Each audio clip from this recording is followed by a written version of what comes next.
ಸಮಾಜದಲ್ಲಿ ವಿಶೇಷಚೇತನ ಶಾಲೆಗಳಿಗೆ ಸಹಾಯವನ್ನ ನೀಡಿದರೆ ದೇವಸ್ಥಾನಕ್ಕೆ ಮತ್ತು ಸಮಾಜದ ಉತ್ತಮ ಕಾರ್ಯಕ್ಕೆ ನೀಡಿದಂತೆ ಎಂದು ಪತ್ರಕರ್ತ ರಾಧಾಕೃಷ್ಣ ಭಟ್ ಭಟ್ಕಳದಲ್ಲಿ ಹೇಳಿದ್ದಾರೆ.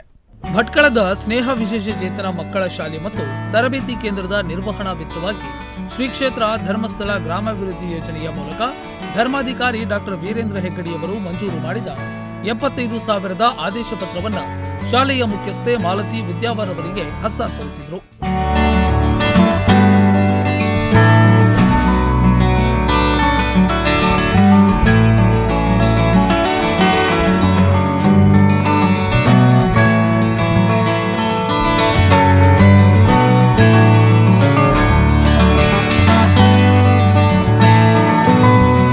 ಬಳಿಕ ಕಾರ್ಯಕ್ರಮ ಉದ್ದೇಶಿಸಿ ಮಾತನಾಡಿದ ಪತ್ರಕರ್ತ ರಾಧಾಕೃಷ್ಣ ಭಟ್, ಹಣ ಉಳ್ಳವರು ದಾನ ಮಾಡುವಂತಹ ಮನಸ್ಥಿತಿ ಉಳ್ಳವರು ಇಂತಹ ವಿಶೇಷಚೇತನ ಶಾಲೆಗಳಿಗೆ ಸಹಾಯವನ್ನ ನೀಡಬೇಕು ಎಂದು ಕರೆ ನೀಡಿದ ಅವರು, ವಿಶೇಷಚೇತನ ಮಕ್ಕಳು ಮನೆಗಳಲ್ಲಿ ಪಾಲಕರ ನಿರ್ಲಕ್ಷ್ಯಕ್ಕೆ ಒಳಗಾಗಿ ಜೀವನವನ್ನ ಸಾಗಿಸುವಂತಹ ಪರಿಸ್ಥಿತಿ ಇರುತ್ತದೆ.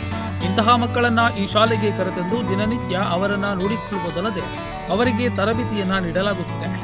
ಈ ಶಾಲೆಯಿಂದ ಸಾಮಾನ್ಯ ಜ್ಞಾನವನ್ನ ನೀಡಿದ್ದಾರೆ. ಇದು ಮಕ್ಕಳಿಗೆ ಇನ್ನೊಂದು ಬಾಳು ನೀಡಿದಂತೆ ಎಂದು ಹೇಳಿದರು. ಯಾವಾಗೂ ಆ ಮಾತನ್ನು ಹೇಳ್ತೇನೆ.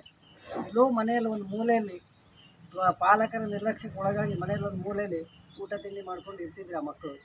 ಇವತ್ತು ಆ ಮಕ್ಕಳಿಗೊಂದು ಸಾಮಾನ್ಯ ಜ್ಞಾನ ಕೊಟ್ಟಿದ್ದಾರೆ ಈ ಶಾಲೆಯಿಂದ. ಅವರಿಗೆ ಅಟ್ಲೀಸ್ಟ್ ಅವ್ರ ಕೆಲಸವನ್ನು ಮಾಡ್ಕೊಳ್ಳುವಷ್ಟು ಅಥವಾ ಅವ್ರು ಹೇಗಿರಬೇಕು ಅಂತ ಹೇಳೋ ಒಂದು ಜ್ಞಾನ ಕೊಟ್ಟಿದ್ದಾರೆ. ಅದರಿಂದ ಆ ಮಕ್ಕಳಿಗೊಂದು ಭಾಳ ಕೊಟ್ಟಂಗಾಗಿದೆ. ಅವರು ಈ ಶಾಲೆಗೆ ನಾವೇನು ಹೆಲ್ಪ್ ಮಾಡ್ತೇವೆ ಅಥವಾ ಈ ಶಾಲೆಗೆ ಏನು ಕೊಡ್ತೇವೆ ಅದು ಒಂದು ದೇವಸ್ಥಾನಕ್ಕೆ ಕೊಟ್ಟಾಗಿ ಅಥವಾ ಒಂದು ಸಮಾಜದ ಒಂದು ಉತ್ತಮ ಕಾರ್ಯ ಕೊಟ್ಟಾಗಿ.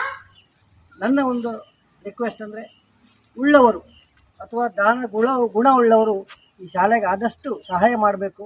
ಅವರಿಗೊಂದು ಸ್ವಂತ ಕಟ್ಟಡ ಆಗಿ ಆ ಸ್ವಂತ ಕಟ್ಟಡದಲ್ಲಿ ಅವರೊಂದು ಈ ಶಾಲೆಯನ್ನು ನಡೆಸುವ ಒಂದು ಕನಸು ಕಂಡಿದ್ದಾರೆ. ಅದು ನನಸಾಗಬೇಕಂತೇಳಿ ನಾನು ಶ್ರೀ ಮಂಜುನಾಥ ಸ್ವಾಮಿಯನ್ನು ಬೇಡ್ಕೊಳ್ತೇನೆ.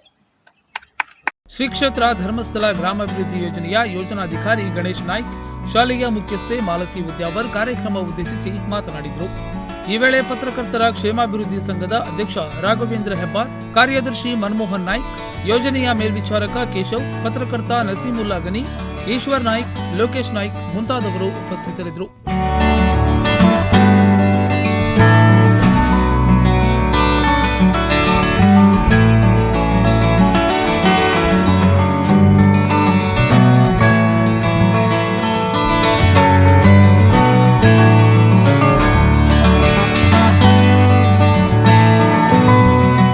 ಉದಯ್ ನಾಯ್ಕ್, ನುಡಿಸಿರಿ ನ್ಯೂಸ್.